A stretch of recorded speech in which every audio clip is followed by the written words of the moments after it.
இந்த கேக் பார்த்தீங்கன்னா 1.5 கேஜில பிஸ்தா கேக்கு தான். இது வந்து ஒரு வெட்டிங் ஆனிவர்சரிக்காக வந்த கேக்கு. அதனால நான் முதல்ல கேக் ரெடி பண்ணி எடுத்துட்டு, மேல வந்து ஹேப்பி வெட்டிங் ஆனிவர்சரின்னு சொல்லிட்டு, அவங்க குடுத்த நேம வந்து எழுதி எடுத்துக்கிட்டேன்.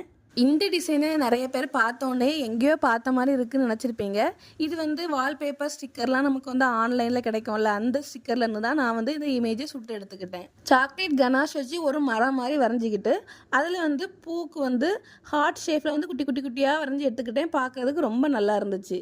ஆனிவர்சரி கேக்ல லவ்வ அள்ளி தெளிக்கிற மாரி எல்லா இடமும் ஹார்ட்டா போட்டு எடுத்துக்கிட்டேன். கேக்கோட சைட்ல, கேக்கோட மேல, ஸ்ப்ரிங்கிள்ஸ் கூட ஹார்ட் ஷேப்லயே போட்டு எடுத்துக்கிட்டேன். கேக்க ரெடி பண்ணி எடுத்தோனே ஃப்ரிட்ஜில வச்சுட்டு, அத ஃபோட்டோ எடுத்து கஸ்டமருக்கும் அனுப்பிட்டேன். அவங்களும் பார்த்துட்டு ஓகே நல்லா இருக்குன்னு சொன்னாங்க.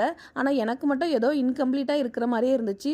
ஒருவேளை மரம் பெருசா இருந்தா நல்லா இருக்குமோன்னு சொல்லிட்டு, போட்டிருந்த ஸ்ப்ரிங்கிள்ஸ்ல கொஞ்சம் எடுத்துட்டு, மரத்த வந்து கொஞ்சம் பெருசா வரைஞ்சு, அதில வந்து கப்பிள்ஸ் இமேஜ வச்சு பார்த்தேன். கேக் இன்னும் ரொம்ப அழகாயிட்டு.